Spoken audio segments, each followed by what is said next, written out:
जय हिंद। तो हम लोग कल इसके यहाँ पढ़ लिए थे, अब इसके बाद पढ़ना है मेन फ्रेम कंप्यूटर्स के बारे में जानना है, और आज ये लास्ट वीडियो होगा फर्स्ट चैप्टर का अबाउट कंप्यूटर्स। तो हम शुरू करते हैं यहाँ से मेन फ्रेम कंप्यूटर्स के बारे में। तो a man frame is a very large size computer which is capable of supporting 100 or even thousands of users simultaneously। तो मेन फ्रेम एक बहुत बड़े आकार का कंप्यूटर है जो एक साथ सैकड़ों या हज़ारों उपयोगकर्ता यानी यूजरों को समर्थन करने में सक्षम है। ठीक है, it is designed for specific purpose. ठीक है, तो इसे विशिष्ट उद्देश्यों के लिए डिज़ाइन किया गया है। जैसे main frame computers have a very high storage capacity and can process a large set of data quickly in comparison to other types of computer। ठीक है, तो मेन फ्रेम कंप्यूटर में बहुत अधिक भंडारण क्षमता यानी स्टोरेज कैपेसिटी क्षमता होती है, और अन्य प्रकार के कंप्यूटरों की तुलना में डेटा के बड़े सेट को जल्दी से संसाधित कर सकते हैं। मेन फ्रेम, ठीक है, इसके बाद main frames typically are very expensive। They are sensitive to variations in temperature, dose, etc। तो मेन फ्रेम कंप्यूटर आमतौर पर बहुत महंगे होते हैं। वे तापमान, धूल आदि में बदलाव के प्रति संवेदनशील होते हैं। ठीक है, इसका हम कुछ उदाहरण देख लेते हैं अगले पेज में। जैसे यहाँ पर दिखाया है some examples of mainframe are IBM 4381, CDC, cyber series ETC। ये मेन कंप्यूटर्स का कुछ उदाहरण है जिसे हम यूज़ करते हैं। ठीक है, इसका यूज़ अधिकांश होता है, हम लोग नहीं करते हैं, जहाँ पर यूज़ होता है क्योंकि बड़े संस्थाओं के लिए ये बनाए जाते हैं। तो ये पहला जो है इसका यूज़ जो है to think nationwide networks through satellite. तो उपग्रहों के माध्यम से राष्ट्रव्यापी नेटवर्क को जोड़ने के लिए इसका उपयोग होता है। ठीक है, दूसरा पॉइंट जो है इसका in advanced scientific researches, nuclear studies and weather forecasting. ठीक है, तो दूसरा जो है उन्नत वैज्ञानिक अनुसंधान, परमाणु अध्ययन और मौसम पूर्वानुमान में इसका उपयोग भी किया जाता है। तो ठीक है, तीसरा जो पॉइंट है in big organisations like bank, government department etcetera. तो बैंकों, सरकारी विभागों आदि जैसे बड़े संगठनों में भी मेन फ्रेम कंप्यूटर का बहुत बड़ा रोल होता है।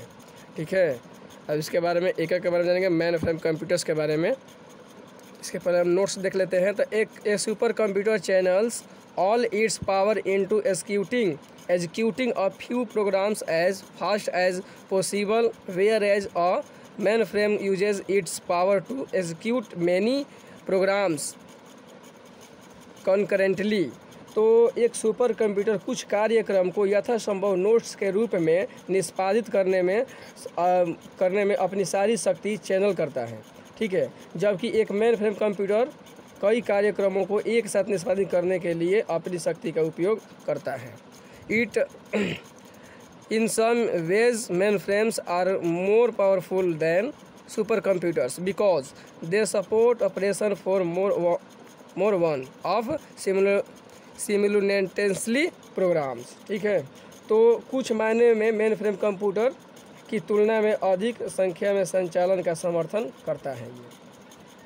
तो ये क्या है कि सुपर कंप्यूटर जो है ये कुछ कार्यक्रम को ही ये यथासंभव नोट्स के रूप में निष्पादित करने में अपनी सारी शक्ति का चलन करता है, जबकि मेन फ्रेम जो कंप्यूटर होते हैं वो कई कार्यक्रम को, कई प्रोग्राम्स को एक साथ निष्पादित करने के लिए अपनी शक्ति का उपयोग करता है।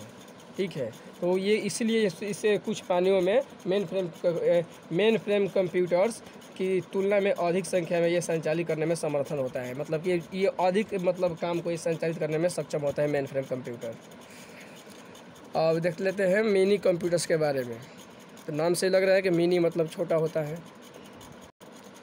तो mini computers mini computer supports we working of several users at a time.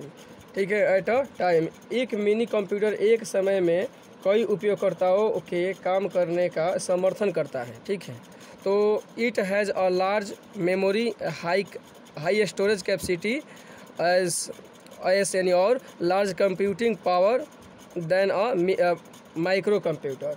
और इसमें माइक्रो कंप्यूटर की तुलना में बड़ी मेमोरी, उच्च भंडारण क्षमता यानी कि हाई स्टोरेज कैपेसिटी, उच्च भंडारण क्षमता और बड़ी कंप्यूटिंग शक्ति है। कंप्यूटिंग मतलब हिसाब वगैरह को जोड़ घटाने में भी, करने में भी ये बहुत ज़्यादा तेज़ी से करता है। किसके अपेक्षा? माइक्रो कंप्यूटर के अपेक्षा मिनी कंप्यूटर ज़्यादा तेज़ कार्य करता है। और एक मिनी कंप्यूटर जो है एक समय में कई यूजर को के साथ काम करने में मतलब ये समर्थ है और ये समर्थन करता है। इसलिए माइक्रो कंप्यूटर से ये ज़्यादा स्पीड कार्य करने में सक्षम है।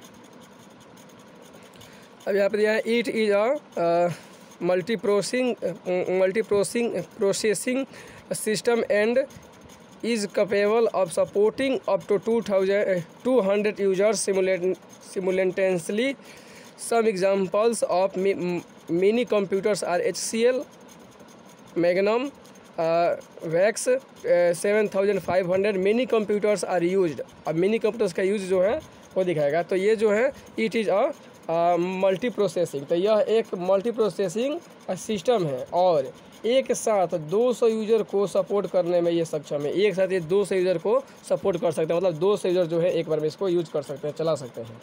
ठीक है, तो इसका कुछ उदाहरण है मिनी कंप्यूटर के, कुछ उदाहरण है। Some examples of mini computers are HCL, मैग्नेनिया और VX 7500 mini computers are use. जो उसका यूज है उसके बारे में देखते हैं।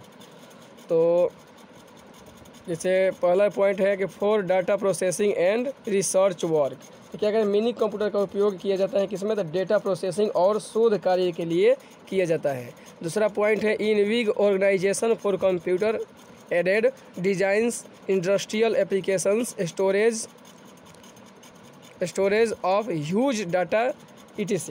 दूसरा जो है कि बड़े संगठनों में कंप्यूटर एडेड डिज़ाइन, औद्योगिक यानी इंडस्ट्रियल अनुप्रयोगों, विशाल डेटा यानी ह्यूज डेटा स्टोरेज यानी विशाल डेटा के भंडार आदि के लिए किया जाता है। मतलब संगठन जो होती हैं, जो इंडस्ट्रीज एरिया होती है, उस सब जानते हो बहुत सारे रिकॉर्ड्स को रखना पड़ता है कि कहाँ माल आ रहा है, माल कहाँ जा रहा है, कहाँ बन रहा है, प्रोडक्शन कितना आ रहा है। तो ये सारे चीज़ को स्टोर करने के लिए इसमें बहुत बड़ा जो है विशाल डेटा स्टोरेज की ये क्षमता देता है और एक साथ 200 यूज़र इसमें काम भी कर सकते हैं। तो इसलिए ये मिनी कंप्यूटर जो है ये काफ़ी जो होते हैं ये संगठनों में ज़्यादा इसको यूज किया जाता है। तीसरा पॉइंट जो है इन engineering firms and colleges at it supports networking of a large number of computers. तीसरा जो है कि इंजीनियरिंग फर्मों और कॉलेजों में, क्योंकि यह बड़ी संख्या में नेटवर्किंग का समर्थन करता है कंप्यूटर, तो ये जो है अधिकांश इंजीनियरिंग में और ये नेटवर्किंग में और या कॉलेज वगैरह में भी ज़्यादा इसका यूज होता है मिनी कंप्यूटर का। ठीक है, उस फर्मों में ये, क्योंकि वहाँ की जो बड़ी संख्या होती है वो बहुत मतलब बड़े नेटवर्क का समर्थन करती है, एक दूसरे से जुड़े रहते हैं सब, इसलिए वहाँ भी ये ज़्यादा ये कार्य करते हैं। अब हम पढ़ेंगे माइक्रो कंप्यूटर्स के बारे में। ठीक है, माइक्रो कंप्यूटर्स के बारे में देखते हैं। जो लास्ट है 4 प्रकार के होते हैं ना, तो सुपर कंप्यूटर पढ़ लिया है, मेन फ्रेम कंप्यूटर हो गया, मिनी कंप्यूटर हो गया और माइक्रो कंप्यूटर्स के बारे में देख लेते हैं। तो a micro computer is meant for personal और सिंगल यूजर। तो कहना है कि एक माइक्रो कंप्यूटर व्यक्तिगत, पर्सनल यानी व्यक्तिगत या एकल यानी कि सिंगल उपयोगकर्ता यानी कि यूजर के लिए होता है।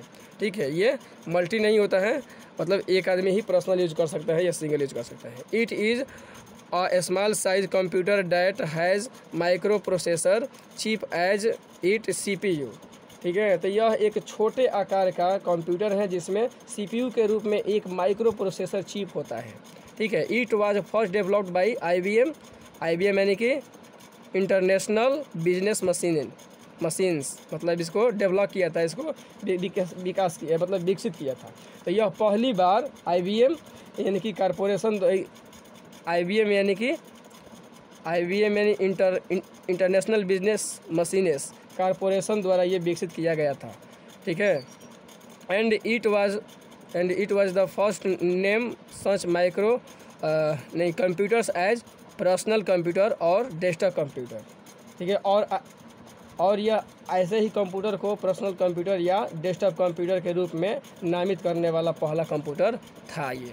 As they are design to the used by individual users, क्योंकि ये वे व्यक्तिगत उपयोगकर्ताओं द्वारा उपयोग किए जाने के लिए डिज़ाइन किए गए थे। ठीक है, मतलब ये मान लो कि मोबाइल की तरह।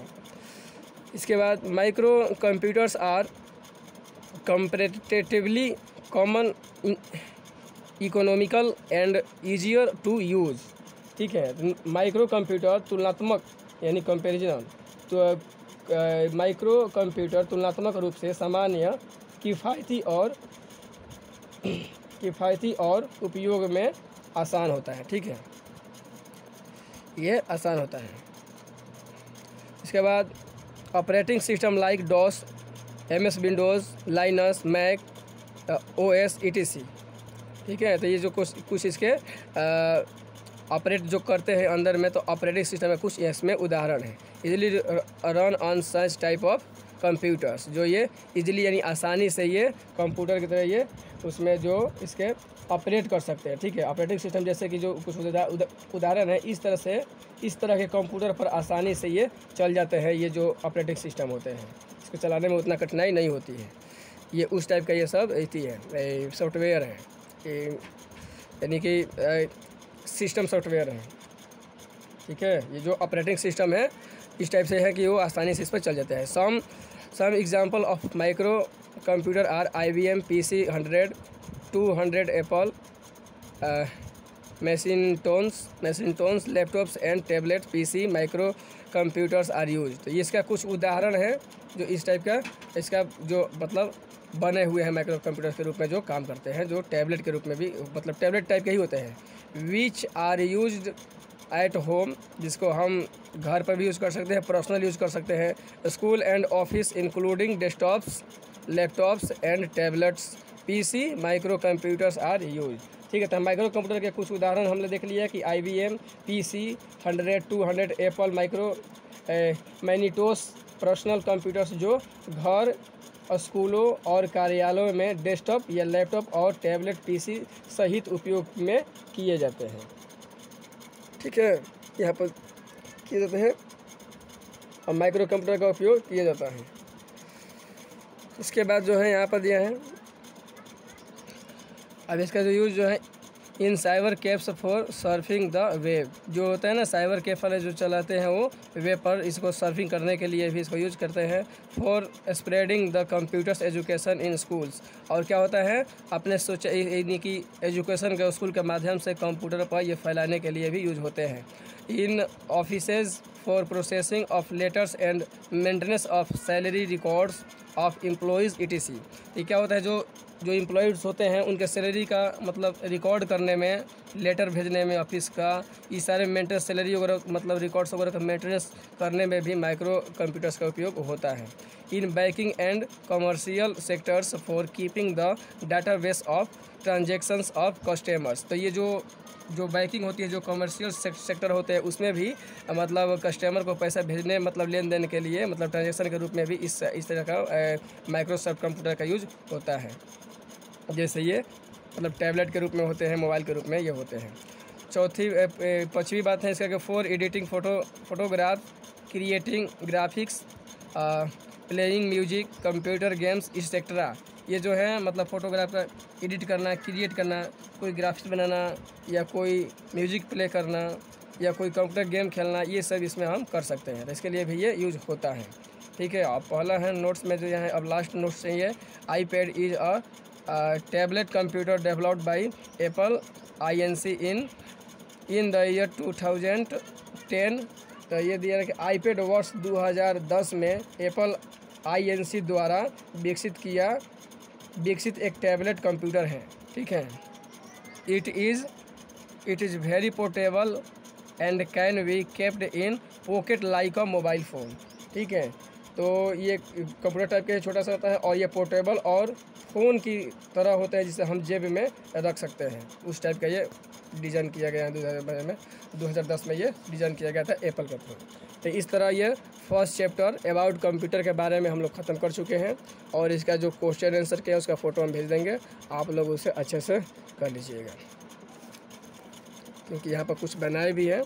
देखो जैसे लड़के ने इसको भरे हैं सब, यह ना is the first Indian super computer, तो पहला भारत का पहला सुपर कंप्यूटर कौन है, तो इसमें लिखा है परम 2000।